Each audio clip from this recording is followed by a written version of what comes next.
Elon Musk's son reveals a shocking dream about Jesus that leaves his father, and the entire world speechless.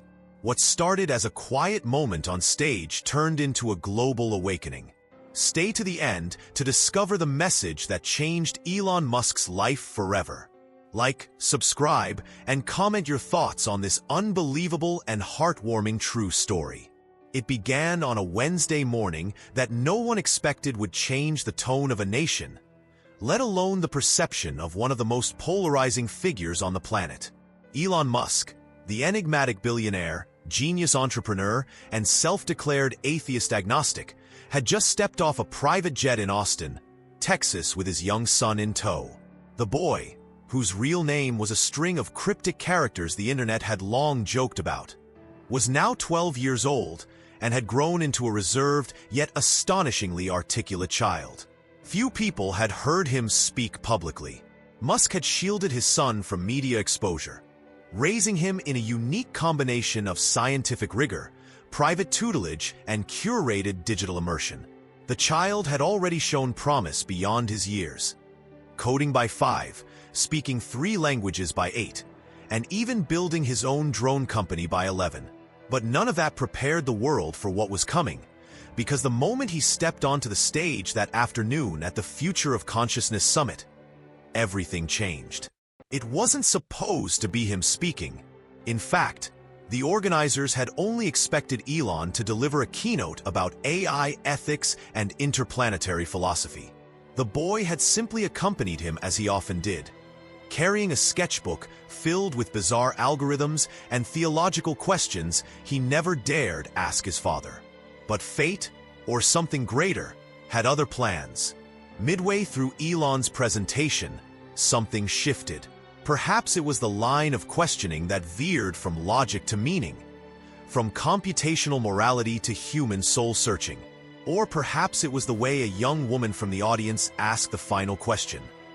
Mr. Musk, if intelligence expands exponentially, but love remains unquantifiable, then what do we become when we lose belief in something beyond ourselves? Elon, for once, paused. The man who had answered complex astrophysics queries with comedic ease now stood blank, reflective, perhaps even vulnerable. Then, with a glance to his right and a subtle nod, he did something he'd never done on stage. He handed the microphone to his son. The boy, thin and pale with intense gray eyes and unruly brown hair, looked momentarily unsure. The crowd murmured. Cameras turned.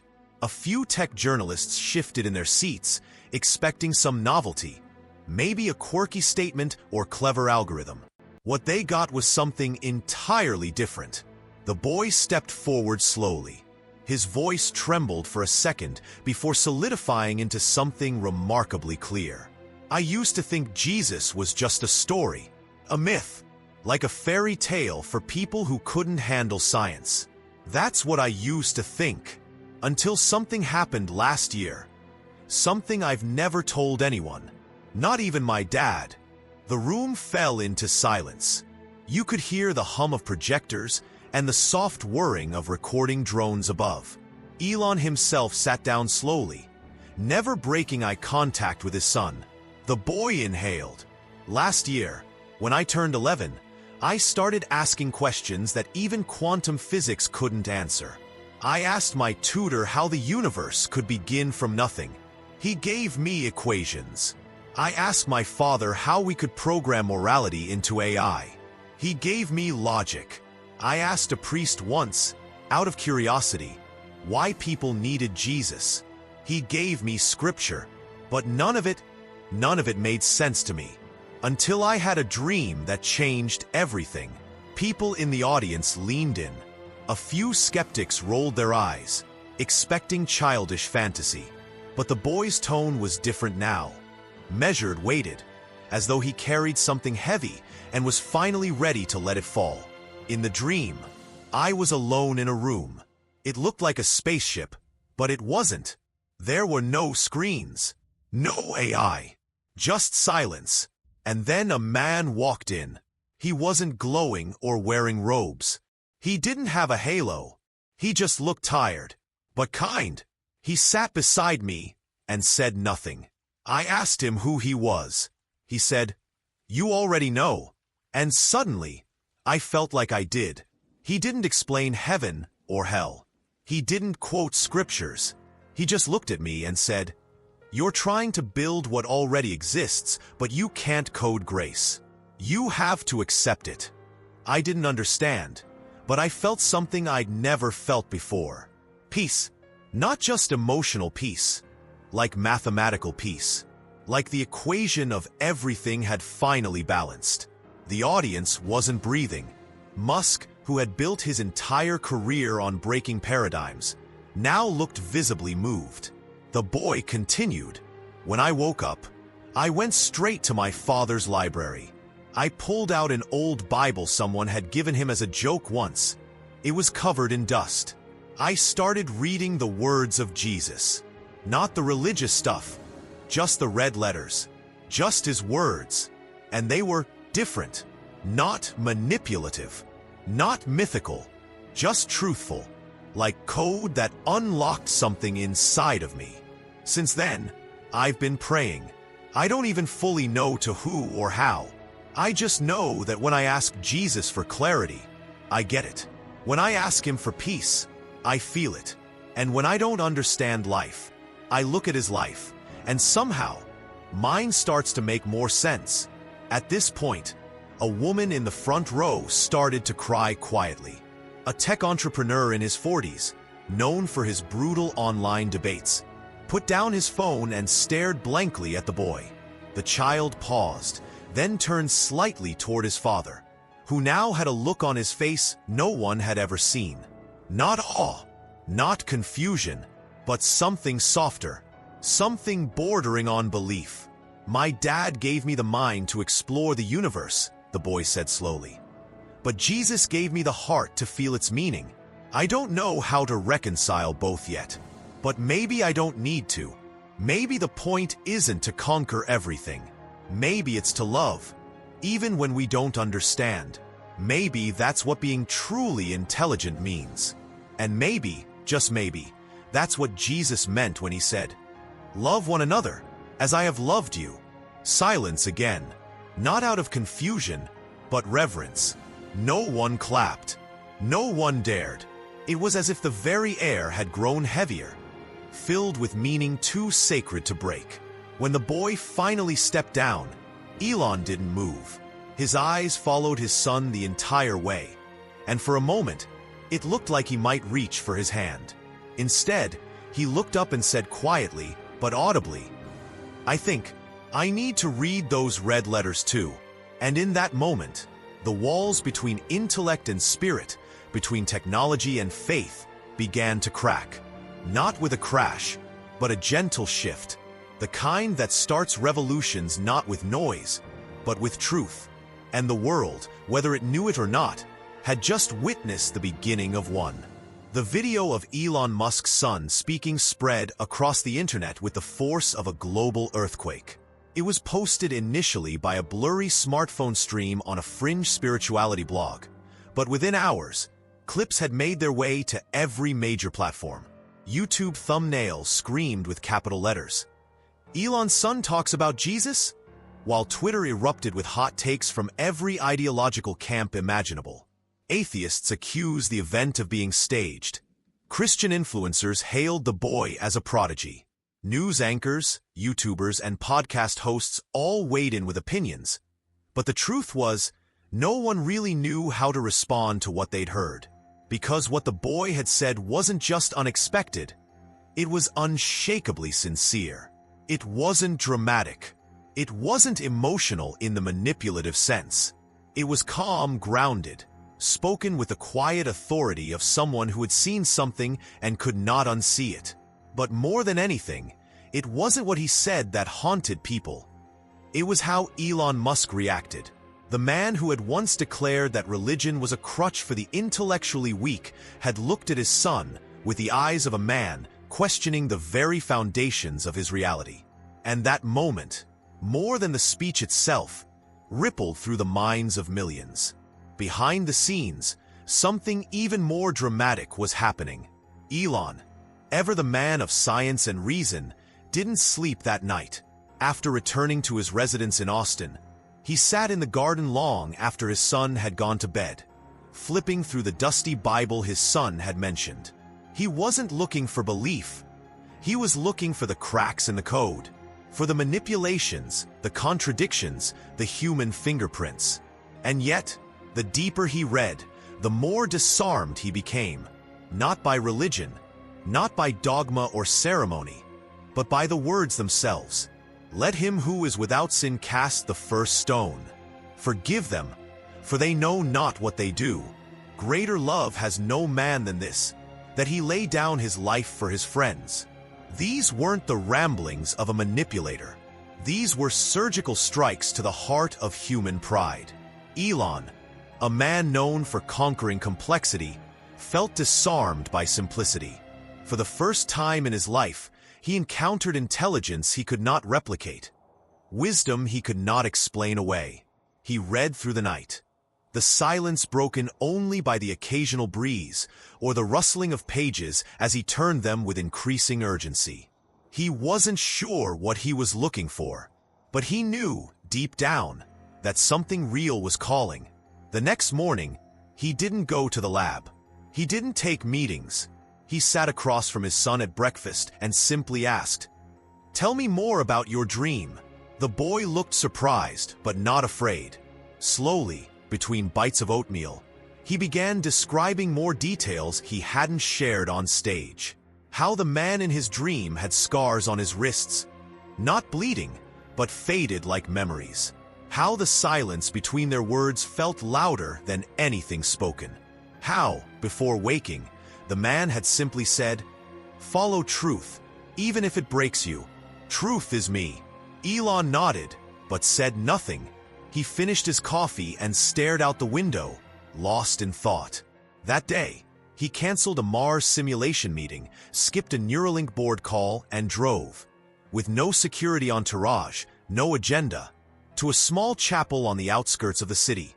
No one recognized him at first.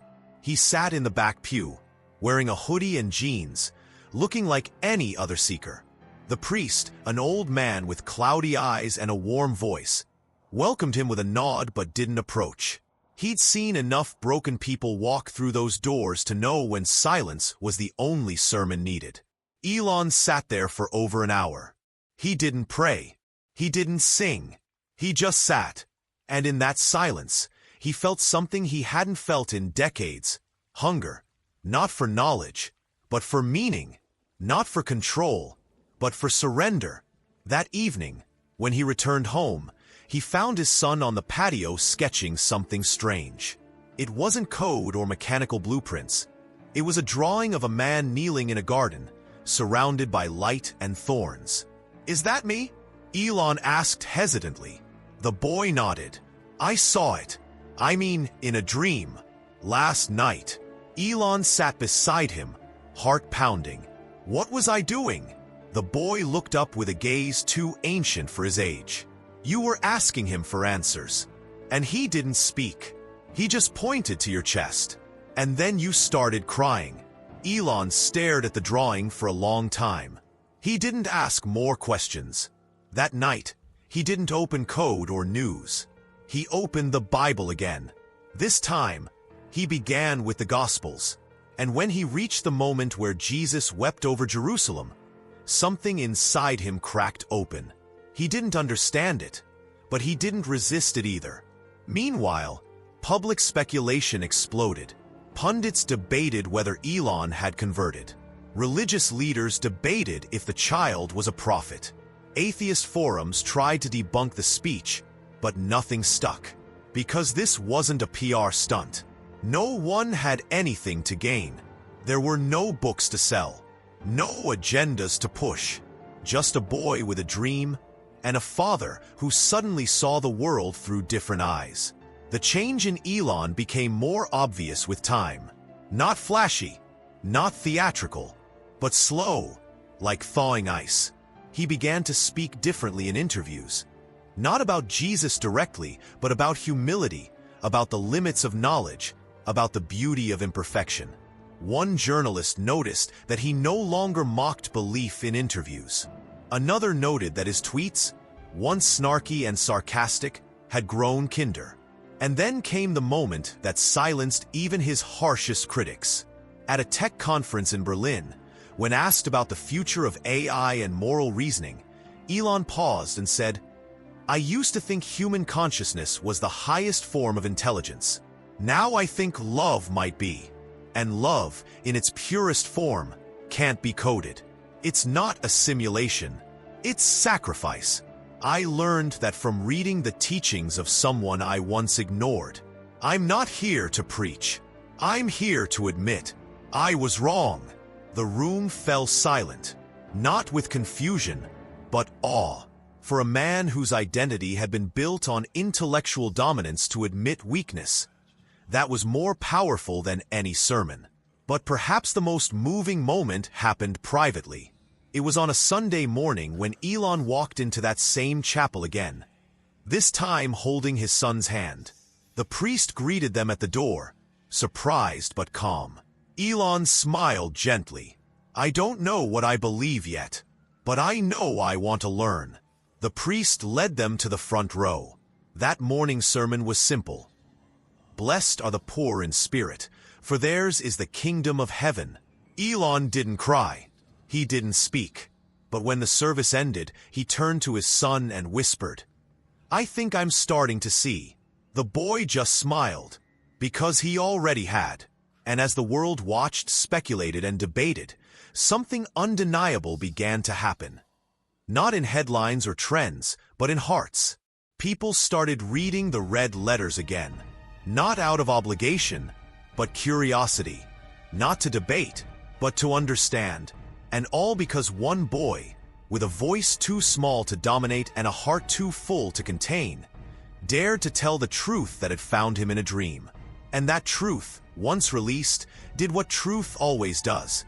It made people free. It wasn't long before whispers turned to conversations, and conversations turned into movements. Not organized, not advertised, but organic in their depth and direction. Churches began to fill not with the traditionally religious, but with thinkers, engineers, artists, and even skeptics, drawn by something they couldn't quite name. The boy's words had not created a cult following. They had awakened a longing that many had buried beneath ambition, trauma, or pride. His simple testimony, unembellished and deeply personal, had not preached theology. It had unearthed a universal ache for meaning that no AI, no quantum equation, no rocket to Mars could ever satisfy. What shocked people more, however, was the slow yet undeniable transformation of Elon Musk himself. It wasn't like he had become a monk. He still ran Tesla. He still met with investors. He still tweeted, though less cryptically and more humbly, but something in his core had shifted, and it rippled through every corner of his empire. SpaceX engineers reported that Musk had begun opening meetings with 5 minutes of silence, not for planning, but for centering. At Neuralink, he began asking deeper questions, not just about integration of brain-computer interfaces, but about the ethics of altering consciousness and whether love could ever be preserved in digital form. He started quoting Jesus, not often and never with religious overtones, but in that same analytical, curious tone he once reserved for Einstein. "Do not worry about tomorrow," he once tweeted during a market crash, "for tomorrow will worry about itself. Each day has enough trouble of its own." It sparked a storm of reactions, some mocking, some amazed. But what no one could ignore was that Musk had gone from being the high priest of logic to the unlikely apostle of wonder. His son, meanwhile, remained mostly silent in public. He returned to his studies, now supplementing his education with ancient texts. Not just Christian, but Jewish, Sufi, and philosophical. Drawn not to doctrine, but to patterns of divine logic hidden in ancient language. One journalist who managed to gain access to their home described an evening where Elon and his son debated for hours about the nature of miracles, not as magical events, but as disruptions in expected probability that reveal a higher intelligence at play. "Imagine," the boy said, If the resurrection wasn't just a physical return, but a reset of the cosmic algorithm? What if Jesus didn't just conquer death biologically, but rewrote the logic of despair itself? Elon had smiled, not with skepticism, but with awe. "I used to think the smartest people built systems," he said, "but now I think the wisest ones interrupt them." The world didn't change overnight, but cracks began to show in places that once seemed impermeable. Influencers who once scoffed at faith began posting verses, not as moral mandates, but as reflections of a deeper yearning. Tech moguls began attending quiet retreats, not to meditate into oblivion, but to remember what it meant to be human. Even in politics, the tone of some debates shifted, not toward religious rhetoric, but toward grace. It wasn't a revival in the traditional sense. It was something quieter, something subterranean, and everywhere. People began revisiting the words of Jesus, not as commandments, but as blueprints for emotional architecture that modern life had long abandoned. One night, in a rare podcast appearance, Elon agreed to be interviewed not by a tech host, but by a philosophy professor from Oxford. The world tuned in live, expecting a clash of intellects, but what they witnessed was two minds converging on one haunting question. If the universe has no inherent moral framework, why do we mourn injustice? Elon, sipping tea, leaned forward. "Because I think we're coded to remember Eden," he said softly. "Even if we don't believe in it, something in us remembers wholeness, harmony, and when we see pain, we're not just reacting biologically, we're remembering loss." Jesus didn't just preach love, he embodied grief. That's something I missed. That's something I've been relearning. The professor, visibly moved, said nothing for several seconds. Then he asked, "Do you believe Jesus was God?" Elon didn't rush the answer. "I don't know," he admitted, "but I believe he is unlike anyone else who's ever lived. And if God wanted to be known, wouldn't he speak the language of sacrifice? The language we all understand." The interview shattered records. The internet exploded. But Elon didn't seem interested in the waves it caused. He was no longer chasing virality. He was chasing meaning, and for the first time, his empires began to reflect that. At a Tesla press conference, when asked about the company's future, he paused and said, "We're not just building machines. We're building moral extensions of ourselves. And if we lose love in that process, then we lose everything." At a SpaceX launch, when a journalist asked about the probability of reaching Mars by 2030, Elon replied, "Reaching Mars is possible, but teaching humanity to love again, that's the real mission." The boy, now 13, began writing quietly in the evenings. Not for publication, not for attention, but for clarity. His journal, later leaked by someone inside their circle, revealed startling maturity. "My father gave me eyes to see the stars," one entry read. "But Jesus gave me eyes to see the people who sleep beneath them." Another read, "The more I study science, the more I realize it's not opposed to faith. It's incomplete without it. Logic tells me how. Love tells me why. And Jesus is the only one who offers both without contradiction." When the journal leaked, the media swarmed again, but neither Elon nor his son responded. They simply continued living quietly, intentionally, no longer trying to impress the world, but to understand it and to love it. Perhaps the most powerful moment came on Easter morning the following year. In a surprise appearance at a small community church in California, Elon asked to speak briefly. He didn't preach. He didn't quote statistics. He simply stood behind the pulpit and said, "For most of my life, I believed only in things I could measure. But my son taught me something that broke my calculations.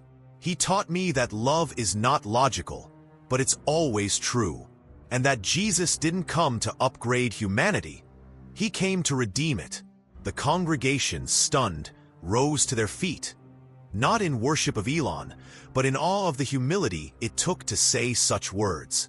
He stepped down and sat beside his son. Both of them bathed in morning light streaming through the stained glass windows.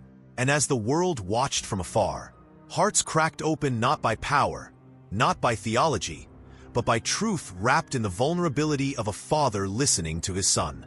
Because the most powerful man in tech had been disarmed not by arguments or evidence, but by the quiet courage of a child who dared to believe that Jesus was more than a myth, that he was a mirror, showing us not what we are, but what we were meant to be. And somehow, without shouting or demanding, that truth began changing everything. The transformation wasn't just internal. Those close to Elon Musk, longtime friends, colleagues, and even rivals, began to notice the ways in which his demeanor had shifted. Gone were the erratic tirades during late-night tweet storms. Gone was the casual arrogance that once made headlines. In its place was a more measured, introspective man. One who asked questions before giving answers, one who listened more than he spoke, and one who, for the first time in decades, didn't seem like he was carrying the weight of the universe on his shoulders. The shift had a domino effect. People who had once scoffed at faith now found themselves revisiting the red letters their grandparents once read in quiet reverence. Engineers began debating theology over coffee. Coders began quoting Jesus during lunch breaks, not because they were pressured, but because the very man they once revered for his intellect now revered something else, someone else, and they couldn't look away. And the boy, now entering his teenage years, remained as elusive as ever to the public eye. He did not grant interviews. He declined TED invitations. He politely refused book deals from major publishers, saying he wasn't finished learning yet. His silence, paradoxically, spoke louder than words. And yet, his presence lingered like a quiet echo in every conversation about the event that started it all. Teachers around the world began noticing a strange phenomenon. Young students, many of whom had idolized Elon Musk for his achievements in science and technology, now showed a budding interest in theology and ethics. Search engines recorded a massive uptick in queries like, "What did Jesus actually say?" and "Meaning of grace in the Bible." Online forums exploded with deep, respectful debates between science lovers and faith seekers. A new wave of digital discipleship quietly took root. One that didn't fit into religious categories, but carried the unmistakable fingerprint of transformation. The movement didn't have a name. It didn't need one, because it wasn't built around an institution. It was built around a moment, when truth cracked through certainty and exposed a hunger even the most advanced minds couldn't deny. It all came to a head during an unexpected event that no one could have predicted.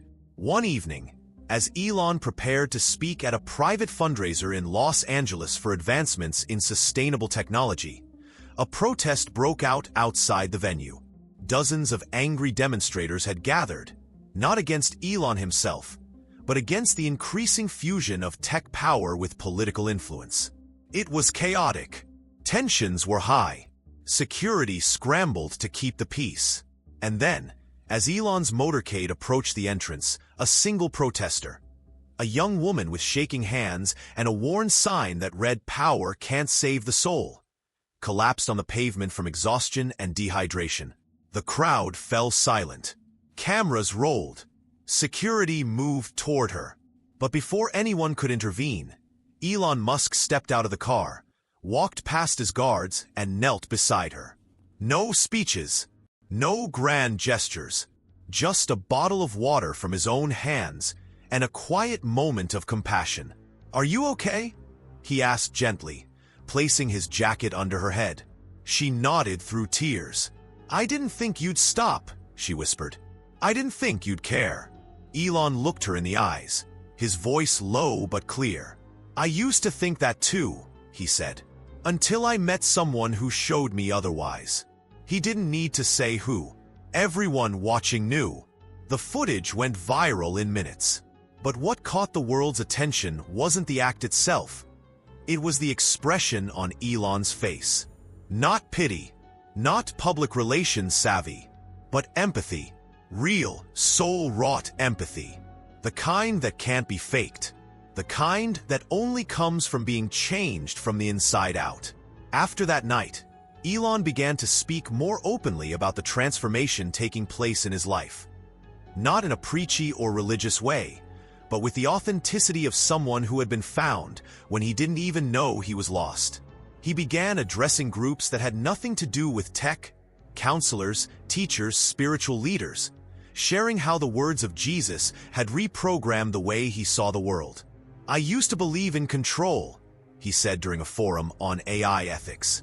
"I now believe in surrender, not passive surrender, but the kind that allows room for grace, for something greater than ourselves to do what we cannot." The audience, many of whom had spent years fearing what Musk might do with unlimited technological power, sat stunned, because they saw not a man restrained, but a man released from ego, from fear, from the burden of trying to be godlike in a world that already had a savior. It was around this time that the boy finally decided to break his silence. Not with a press conference or an appearance, but through a letter published anonymously on a philosophy blog, titled simply, "To Those Who Are Still Searching." The letter became the most read online post of the decade. It opened with a confession. "I don't have all the answers, but I've met the one who does." The letter didn't try to prove the divinity of Jesus through apologetic or historical arguments.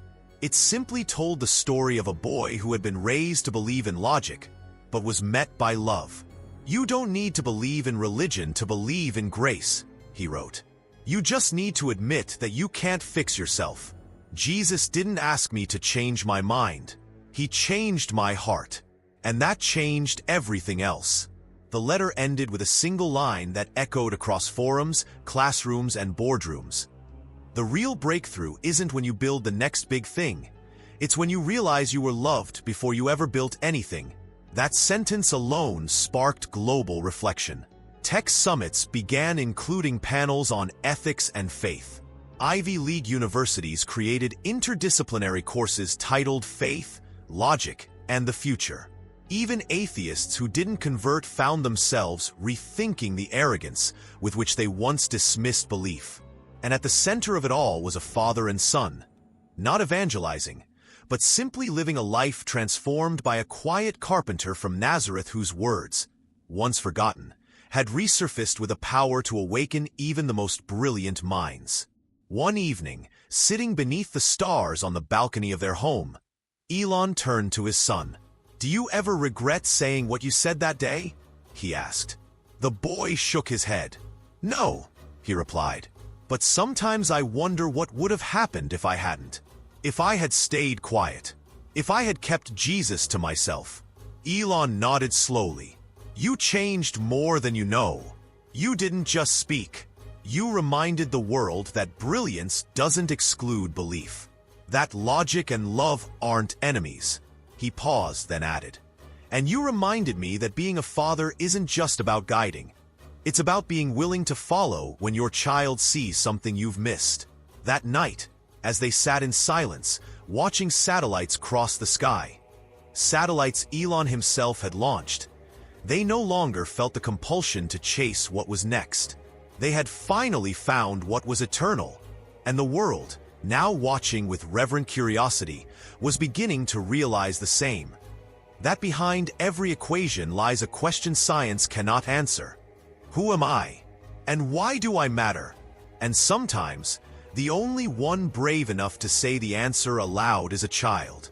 The weeks following the boy's anonymous letter saw an unexpected and undeniable shift in how the world viewed not only Elon Musk, but also the entire intersection of science, power, and faith.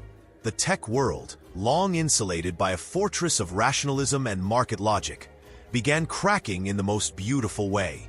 It wasn't dramatic, not a flood, but a steady drip of hearts softening, minds opening, questions being asked that hadn't been dared for decades.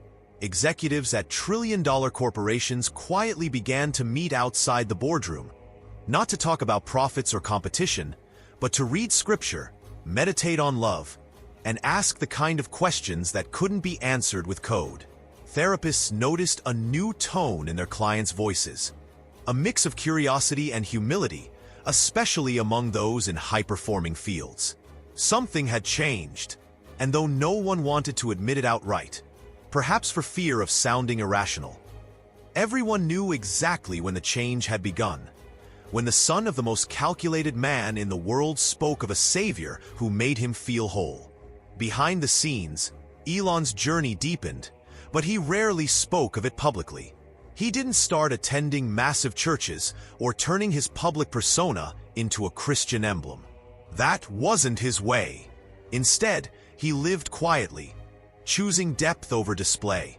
Friends who once feared the cold machinery of his intellect now found themselves welcomed into deeply vulnerable conversations about forgiveness, purpose, and death. It was in one of these private conversations that Elon finally admitted something no one expected him to say. Sitting on a bench overlooking a lake with one of his oldest friends, he whispered, "I think I finally believe Jesus is who he said he was. Not a symbol, not a prophet, but the living answer to the questions I didn't even know I was asking." His friend, stunned, didn't speak right away. And Elon, without waiting for affirmation, simply added, "You know, I used to fear death like a math problem I couldn't solve. But now I don't, because he already solved it." At the same time, the boy, now 14, began to slowly re-enter the public space, not through television interviews or glamorous exposés, but through carefully chosen essays and lectures at small academic circles. He began speaking to youth groups, college campuses, and think tanks, often under strict media blackout. His talks were never about conversion or theology. They were about meaning, about the architecture of the human soul, about how the most advanced minds of the world had overlooked the one variable that changes everything: grace. In one unforgettable lecture at a university in Japan, he stood before a room of physicists, economists, and philosophers and said, "We've mapped the stars, but we haven't mapped the human heart. Jesus didn't come to fix your mind. He came to free your heart. And a free heart loves without needing permission." The lecture ended without applause, just a long, weighty silence. One professor, unable to contain the trembling in his hands, later wrote in his blog, "That boy didn't speak to my brain. He spoke to the deepest place in me. The place I'd locked up long ago and forgotten existed. I didn't believe in God when I entered that room, but I think I met him when I left." All across the globe, similar stories emerged, not of mass conversion, but of deep personal awakenings. Stories of people who had everything and yet discovered they were starving. Stories of those who had nothing and realized they'd been seen. And always in the background was the voice of a child who had never claimed to be anything special. Only someone who had been found. One story, however, stood out more than any other. A young man in South Africa, who had been on the verge of ending his life, stumbled across a translated transcript of the boy's original speech. Something in the boy's words stopped him. The young man wrote in his journal, "I didn't believe in miracles, but somehow, a kid halfway across the world who talked about Jesus pulled me back from the edge." That journal entry made its way to Elon, who flew to meet the young man in secret. What happened in that room remained private, but witnesses said both Elon and the young man emerged in tears. Two strangers bound not by success or intellect, but by grace. Meanwhile, media outlets struggled to make sense of the global response. Some tried to spin it into a political movement. Others attempted to discredit the boy's dream. But no angle stuck, because the phenomenon refused to fit into any narrative. It wasn't political. It wasn't cultural. It wasn't even religious in the traditional sense. It was human. It was sacred. And it was spreading. Teachers reported students forming quiet morning prayer groups, not because they were told to, but because they wanted to. Psychologists began integrating spiritual questions into therapy sessions. Journalists began approaching interviews with a new reverence. often ending their segments with a kind of lingering silence that once terrified them.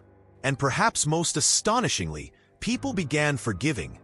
Parents reconciling with children, business partners with each other, victims with perpetrators.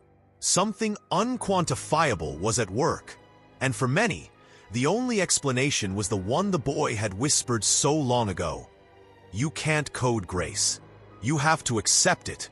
In time, Elon was invited to speak at the United Nations. The invitation was not to pitch technology or space colonization, but to address the moral implications of power in a rapidly accelerating world. As he stood before the assembly, the world watched with breathless anticipation, and what he said became one of the most replayed speeches in human history. We've spent generations building faster machines, he began, but we haven't built better hearts. We've accelerated intelligence, but we've neglected wisdom. And wisdom, true wisdom, begins with awe. I found that not in the stars, but in the red letters of a man who walked the earth with nothing but love and truth. He didn't invent the wheel. He didn't conquer a nation. He didn't patent a single thing. But he changed history more than any mind before or after him. And now, I understand why. Because the truth he spoke doesn't belong to any era. It belongs to the human condition. He paused, looked out over the crowded chamber, and then said the line that would be quoted for generations. The future doesn't belong to those who innovate the most. It belongs to those who learn to love best. The chamber erupted, not in applause, but in the kind of stunned, sacred stillness reserved for moments that reshape human understanding. From that day forward, the red letters of Jesus began appearing not just in churches, but in university halls, on office bulletin boards, on whiteboards in engineering labs, and even in the hearts of those who had sworn they would never believe. Not because a billionaire told them to, not because a child convinced them, but because truth, once spoken with humility, does what truth always does. It pierces. And as for the boy, his life only grew quieter. He turned down every award, every spotlight. He chose, instead, to walk quietly among the people he loved. At 15, he began mentoring young thinkers, not in science or coding, but in how to listen for the voice of grace. His final public statement that year was brief, written on a folded piece of paper left behind at a small chapel in Portugal. It simply read, "You don't need to understand Jesus to be loved by him, but if you listen closely, his voice will always sound like home." And for millions, maybe billions, it finally did, as the world quietly adjusted to the reverberations of this movement. This soft revolution of the soul sparked not by doctrine but by testimony.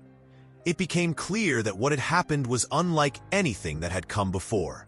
There were no mass baptisms, no mega events filled with spotlights and altar calls, no names to rally around or celebrities to canonize. What happened began with a single unplanned moment. One child, untrained in theology, speaking of a dream that changed his life. But more importantly, it was his vulnerability and the response of his father, a man known for shaping the future with cold precision, that created a rupture in the collective consciousness of a world spinning faster than its morals could catch up. The boy had not offered answers. He had offered wonder. And in doing so, he made space for billions of people to admit what they buried under data, ambition, and cynicism, that they too longed for something more. The transformation of Elon Musk, however, didn't just reshape his own identity. It began to reshape his companies, his vision for humanity, and the stories we tell about progress. At Tesla, his leadership team quietly began implementing a values-first approach. Not a religious agenda, but an ethical one. Departments began every meeting not with KPIs or market projections, but with a single question: who are we serving? Software engineers were encouraged to think about dignity and equality when designing interfaces. Factory managers began restructuring work schedules to allow employees more time with their families. And in a move that sent shockwaves through Wall Street, Elon rejected a $400 million partnership because the source company had links to modern slavery in its cobalt supply chain. "If we build the future on the backs of the exploited," he said at the press conference, "then we've learned nothing from the past." And Jesus didn't say, "Build wealth." He said, "Love your neighbor." The stock briefly dipped, but it recovered, and when it did so with greater resilience than before, because investors, for all their obsession with numbers, saw something they hadn't seen in years: integrity. And integrity, it turns out, has value that can't be measured by dollars alone. At SpaceX, something similar unfolded. The quest to colonize Mars, once a near-spiritual crusade for Elon, took on a humbler tone. The mission statement was revised. No longer did it speak only of survival and technological destiny. Now, it included a new clause: to extend the reach of human compassion as far as the stars. One engineer described how, during a simulation, Elon interrupted a routine protocol review just to ask, "Have we considered what kindness looks like on Mars?" The room had gone silent. And then, for the first time, the AI ethics team began drafting protocols not only for safety, but for compassion. Guidelines on how AI could be trained not just to calculate harm, but to recognize human dignity. All of this was possible not because of a viral moment, but because of a sustained change. A change that began with one boy's faith and one father's humility. But the real miracle, many would later say, was what happened in homes, in marriages, in broken friendships and lonely corners of the world where no camera ever reached. A couple in Tokyo who had not spoken for 6 months sat down together after watching a translated clip of the boy's original speech, and simply held hands without speaking. A prisoner in Brazil who had once led a violent cartel requested a Bible after reading the boy's words, saying, "If a child can speak like that, maybe I can listen." In New York, a billionaire investor who had spent his life mocking religion began anonymously funding literacy programs for single mothers in churches he'd once mocked. And in Africa, a remote tribe with no electricity managed to translate the speech and began memorizing it orally, treating it as a sacred story, because to them it was. Meanwhile, Elon and his son grew closer than they had ever been. Their conversations shifted from blueprints and math puzzles to prayers and paradoxes. They spent evenings reading together, not just technical manuals, but the Psalms, the Gospels, and writings from thinkers like C.S. Lewis, Blaise Pascal, and even Dostoevsky. They debated the Beatitudes. They memorized the Sermon on the Mount. And one night, under a sky blanketed with stars he had once sought to conquer, Elon whispered, "I think I spent most of my life trying to build heaven, and now I realize it already came to earth." His son nodded, not with pride but with peace. "And it came quietly," the boy said, "just like he always does." The public's fascination with Elon's faith journey never waned, but his refusal to exploit it frustrated both media and marketers. He never branded it. He never started a foundation or a faith-based initiative. He didn't slap Bible verses on Teslas or name rockets after saints. He simply lived differently. And because he lived differently, others began to question how they lived too. It wasn't a movement of power. It was a movement of presence. And in the presence of love, as Jesus once said, fear loses its grip. Eventually, the boy, who remained unnamed to the public in most official records, agreed to a rare appearance at a humanitarian summit in Geneva. He walked on stage with no fanfare, no introduction, and no slides. Just a simple notebook.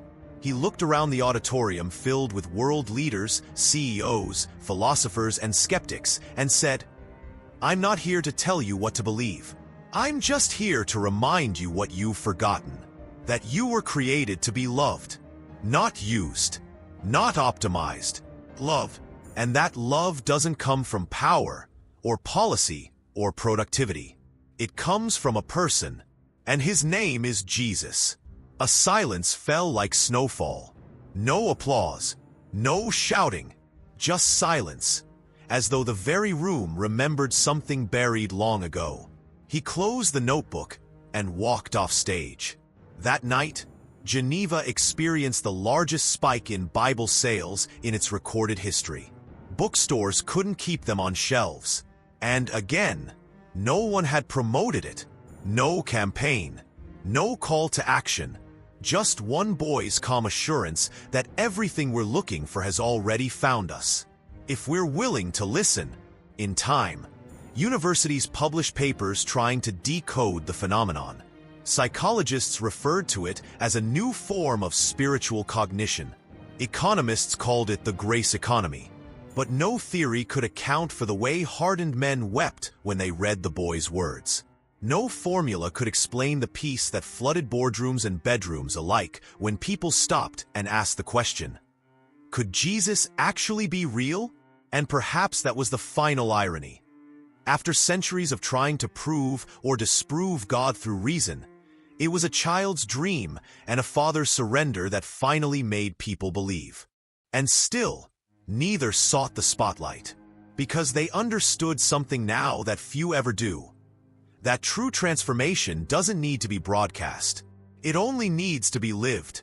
And lived, it was. By now, the story had moved beyond Elon Musk or even his son.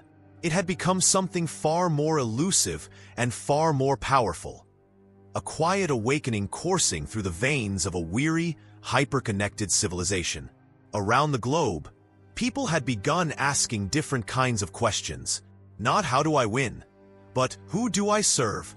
Not how do I fix the world, but how do I forgive the people in it? Not how do I outsmart death, but what does it mean to live well before it comes? And always, in the quiet places where these questions were asked, between paragraphs of scientific journals, between shifts on oil rigs, between laughs and tears over family dinners, was the faint echo of one boy's simple claim. That Jesus had met him in a dream, said almost nothing, and changed everything. It had been over 2 years since that now legendary day on stage. The boy was nearing 16, still reclusive, still devoted to anonymity, and still guided not by a hunger for attention, but a thirst for understanding. Elon had, by then, restructured his life in ways few would have thought possible. He declined interviews, avoided massive gatherings, and preferred long walks with his son over galas and summits. Friends who visited said it was like meeting a different man. Not because he had lost his brilliance, but because it had been softened by something deeper. He used to look at you and calculate, one former colleague said. Now he looks at you and listens. Their home had become something of a sanctuary, not a place of religious ritual, but of peace. In the garden, the boy had painted a small sign, nailed to a wooden post, "Be still and know." No one ever took photos of it. It was not designed for social media. It was a private altar in the age of algorithmic noise. And it reminded anyone who visited of the sacredness that still lingered in silence. The boy often sat there for hours, sometimes sketching, sometimes praying, sometimes doing nothing but staring into the sky, lost in wonder. It was said by those close to them that he had developed a strange, almost inexplicable gift for discernment. People who spoke with him felt known, seen, understood without judgment. It wasn't charisma. It wasn't intellect. It was presence. Pure, focused, unfiltered presence. And it disarmed the hardest of men.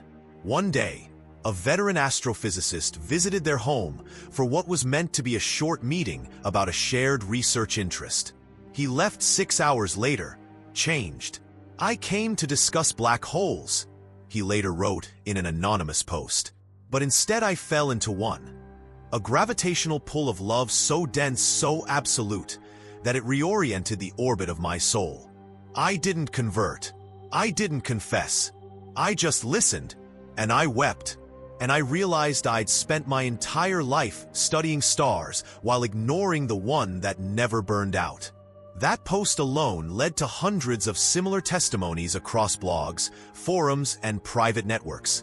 No single incident could be pointed to, No single quote summarized it, but the feeling was undeniable. Something eternal was brushing up against the temporal, and it was leaving fingerprints. Meanwhile, Elon's professional empires began to show the fingerprints of his personal transformation. Tesla, once obsessed with speed and innovation at all costs, now led the charge in ethical supply chains and restorative justice. They didn't just pay fines, they funded communities. They didn't just innovate, they invested in people. SpaceX began focusing more on Earth, on rebuilding ecosystems, on ensuring that those without water or electricity weren't left behind in the chase for stars. Neuralink began studying not how to enhance the brain, but how to protect the dignity of those with cognitive decline, ensuring their stories weren't lost in the algorithmic tide. And every single press release, though stripped of religious language, bore the unmistakable trace of something that had changed the company from within: humility. But the most extraordinary moment of all came unexpectedly. On what seemed like an ordinary spring day, Elon and his son were invited to a closed-door meeting with several global leaders. Figures from politics, science, religion, and art gathered in an undisclosed location to discuss the crises facing humanity. Climate collapse, war, digital surveillance, spiritual fatigue. It was a room filled with solutions, data, power, and pride. Until Elon stood up, placed both hands on the table, and said, "We've created machines that can outthink us, platforms that can outpace us, weapons that can outlast us. But we still haven't learned how to outlove each other. And until we do, none of this matters." The room went silent, not because of who said it, but because they all knew it was true. Then, to everyone's surprise, Elon stepped back and gestured toward his son. "I have nothing else to say." But he does. The boy stood, not awkwardly, not arrogantly, and looked around the table. He didn't bring a speech. He didn't show graphs or quotes. He just told them what had happened to him. About the dream. About the man with tired eyes and scarred wrists. About the whisper. "You can't code grace. You have to accept it." And then he closed his eyes, bowed his head, and said quietly, "Jesus is still waiting. For all of us." That was all. No emotional music, no dramatic exit. But in the hours that followed, one by one, the leaders of the world did something they hadn't done in decades. They stayed, they talked, they prayed, some for the first time in their lives. That meeting, which would never be televised or quoted in official records, would be spoken of in hushed reverence by those who were there. And in the months that followed, policies began to shift in strange, inexplicable ways. Less hostile, more humane. Funding increased for the poor. Prison reform accelerated. International cooperation flourished without headlines. And through it all, the boy remained invisible to the public, but unforgettable to those who had seen him. He had not come with power. He had come with peace. And peace, once it finds a home, refuses to leave. Back home, after the meeting, Elon sat with his son under the same night sky he had once aimed rockets toward. "You know," he said softly, "for all the things I've built, for all the missions I've led, the most important one is still ahead of me." His son looked over. "What's that?" he asked. Elon turned to him, eyes gentle. "Learning to love the way Jesus loves, even when it hurts, especially when it hurts." They sat there for a long while, saying nothing, just watching the stars. And for the first time, Elon didn't see them as places to conquer. He saw them as reminders of how far light can travel, of how long grace can wait.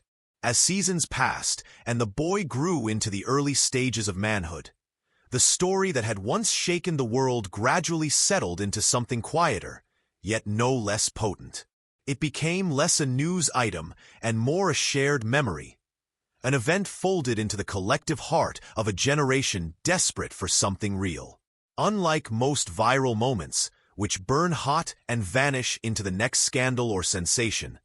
This one endured because it had never been about spectacle. It had been about soul. And souls, once stirred, do not easily return to sleep. What had begun as a speech at a summit had become a seed in the global psyche.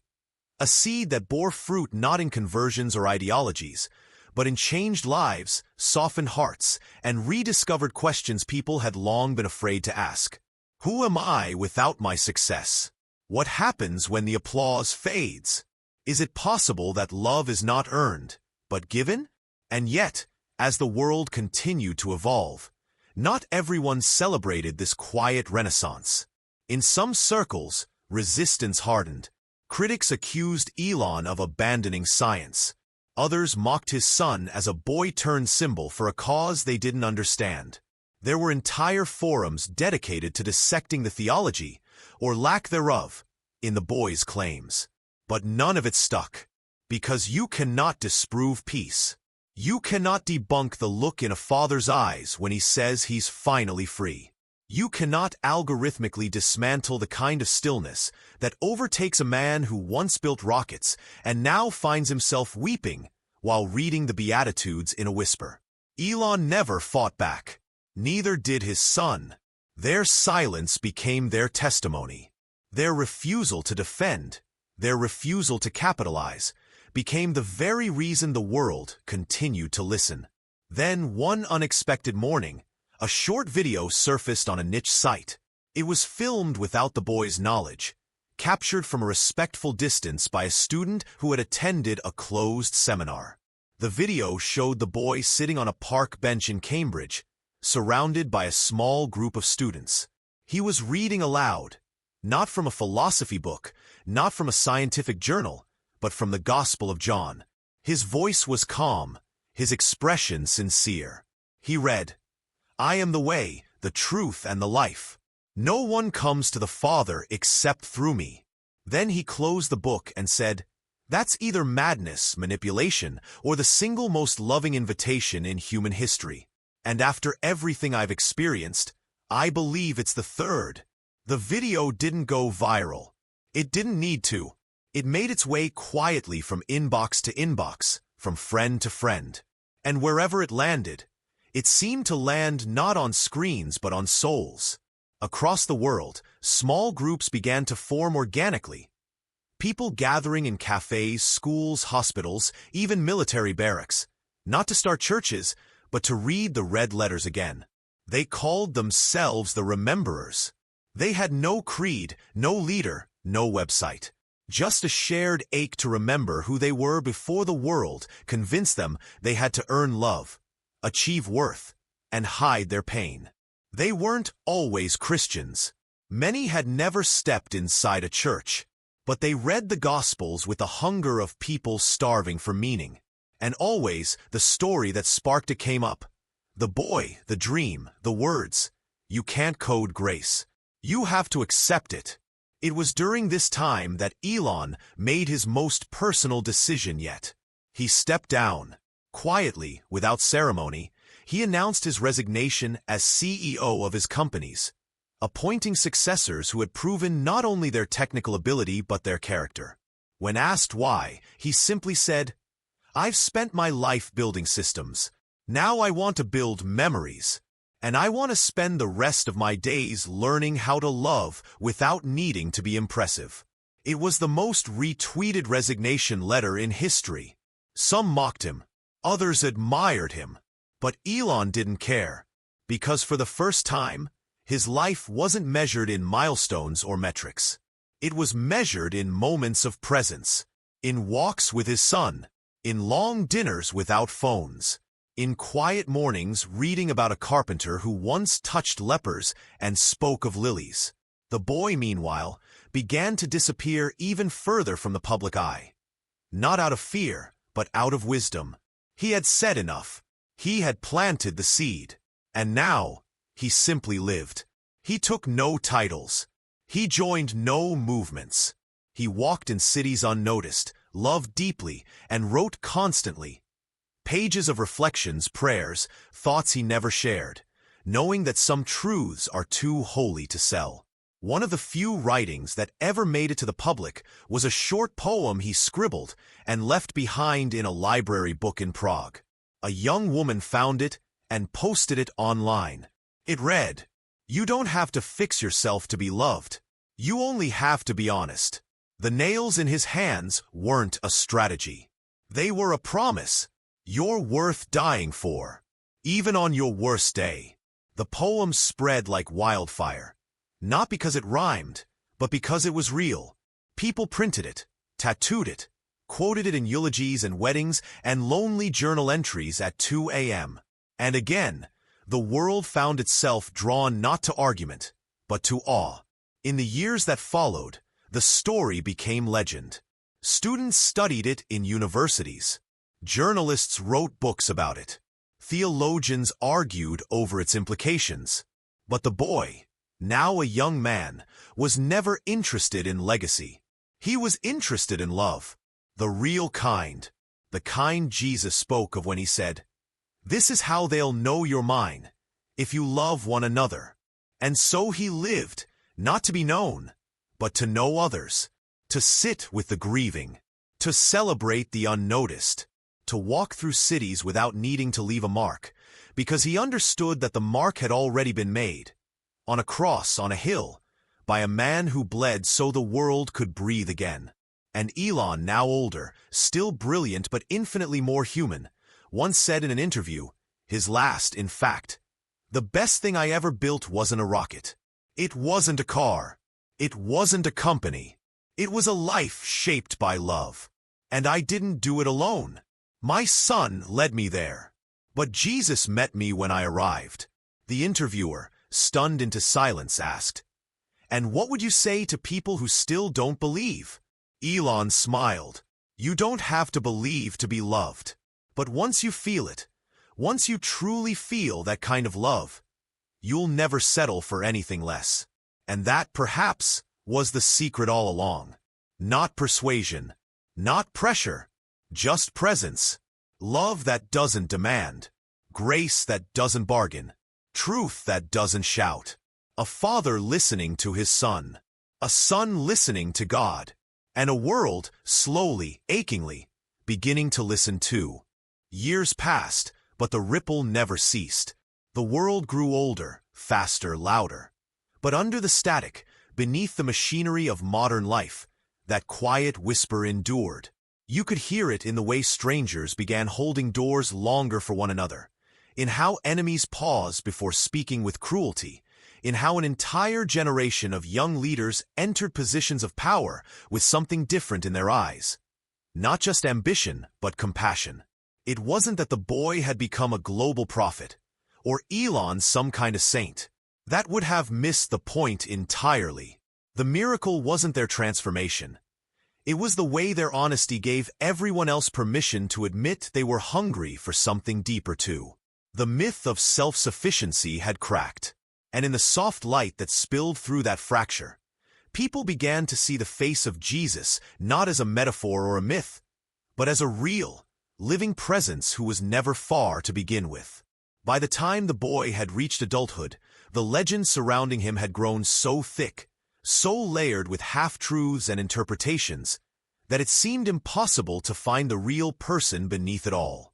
And yet, to those who met him, usually by chance in bookstores on park benches in the quiet corners of life, he was shockingly ordinary. Polite, gracious, still curious, still learning, never claiming to have all the answers. He had no interest in building a brand or controlling a narrative. He simply lived his days with the quiet conviction that the love of Christ was the most real thing in the world, and that if people could just taste it, even once, it would undo every lie they'd ever believed about themselves. He said very little about his dream anymore, not because he doubted it, but because he knew that the dream had done its job. It had awakened something eternal in the hearts of those who were ready to listen. Elon, now in the latter half of his life, continued to live intentionally, though rarely publicly. His empire was still vast, still influential, but his days were now marked by simplicity. He spent mornings in prayer, not out of ritual but relationship. He met weekly with a small group of friends to discuss scripture, ethics, and how to navigate the burden of influence with humility. He donated vast amounts of his wealth anonymously, funding underground efforts to bring hope and healing to the world's forgotten. But what shocked those closest to him wasn't his generosity. It was his gentleness. The same man who had once dominated conversations now deferred. The man who once interrupted everyone now listened with the patience of someone who finally understood the value of stillness. In a rare letter written to a group of high school students who had asked him for advice, Elon wrote, "Don't aim to change the world. Aim to love the world. The former will exhaust you. The latter will transform you." It was a sentence quoted on graduation stages, written in chalk outside classrooms, tattooed on the ribs of poets and coders alike. But its true power lay in the life that backed it up. Elon Musk, the man who once raced toward the future with such ferocity that he nearly missed the meaning of the present, had become a living embodiment of grace. Not perfect, not holy, but real, redeemed. And in his story, the world saw its own reflection. A warning, yes, but also a promise. And then came the moment that, once again, no one expected. It was a Sunday morning in a small chapel outside Florence. The priest, elderly and half-blind, had just finished his homily when the back door opened, and in walked a familiar figure.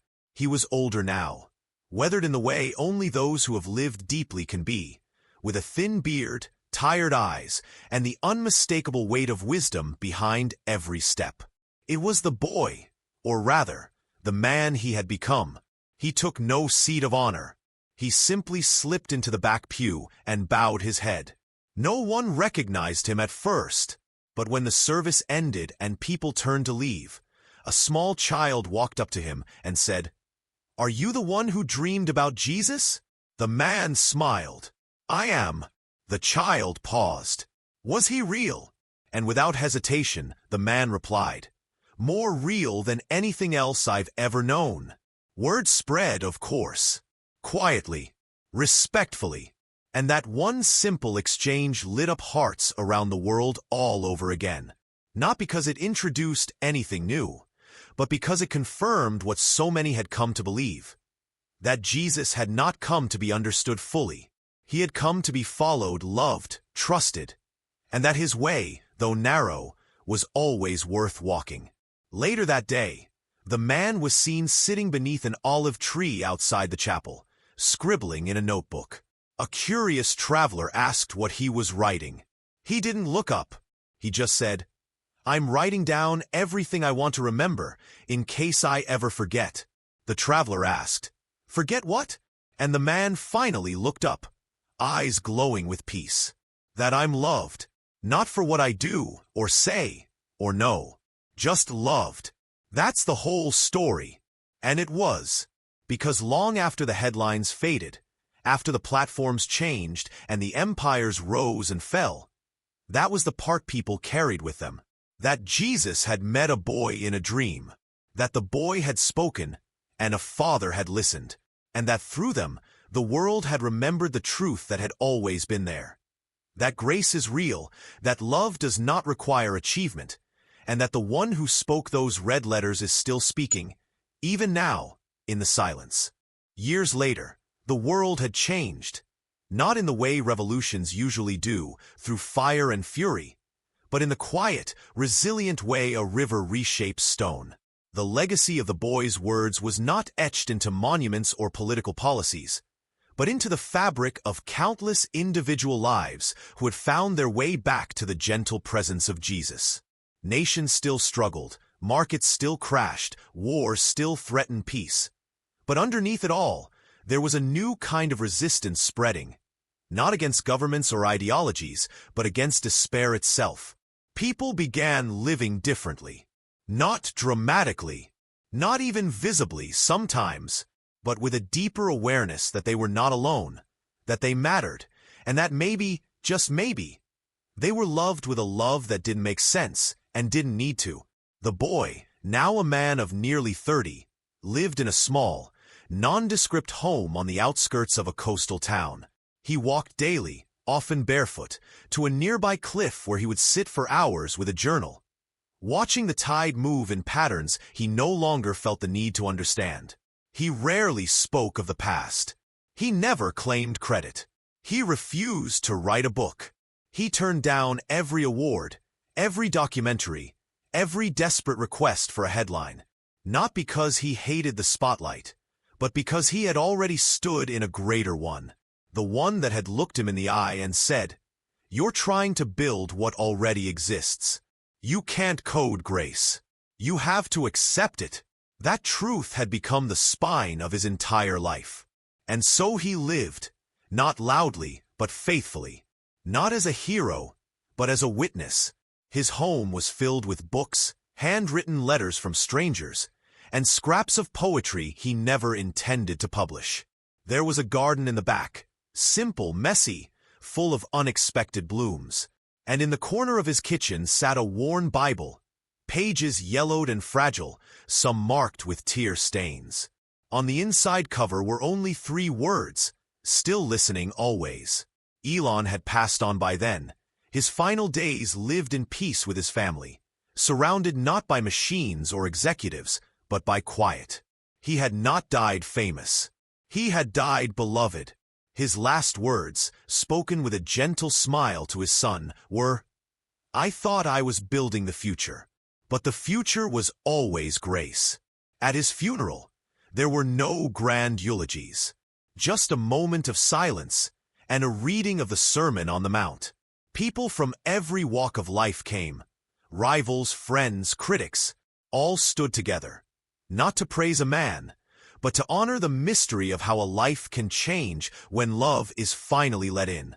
And the man, once the boy who had shaken the world with a single dream, never stopped telling people about that love, not from pulpits or stages, but in whispers, in questions, in conversations over coffee, in long walks with strangers. Sometimes he would be asked gently, "Do you still believe it was real?" And every time, without hesitation, he would say, "It's more real now than it was then, because I've seen what it does. I've seen what happens when people stop trying to earn love and finally receive it. And I've never seen anything like it." One day, he met a young girl on the same bench where he had spoken in Cambridge so many years earlier. She was holding a philosophy textbook and had tears in her eyes.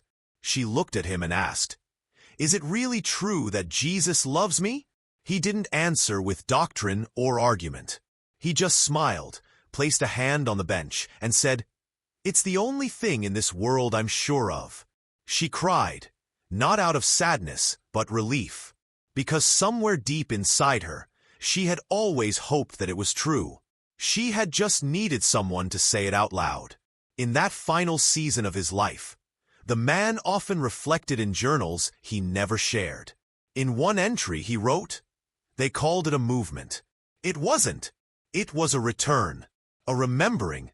We had all forgotten how loved we are, how known, how close he really is. I didn't do anything special.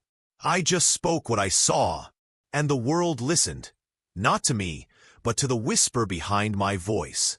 On his last day, he walked again to the cliff, the wind tugging at his coat, the sky glowing with the last light of day. He sat, opened a worn notebook, and began writing one last time. His hand trembled, but his heart did not. He wrote, "He is still speaking. In the silence, in the ache, in the joy. I used to be afraid I'd forget him, but now I know he never forgot me." And with that, he closed the notebook, leaned back, and looked to the sky, not searching for answers, but resting in the one he had already found. And far beyond that cliff, in cities and villages and quiet corners of the world, people still told the story, not to idolize, not to repeat, but to remind themselves and each other that something sacred had happened, that once, a boy no one expected said something about Jesus that left the whole world speechless, and that, in the echo of his words, billions began to listen, and to believe, not in religion, not in perfection, but in the scandalous, unshakable truth that they were loved, always, still, forever.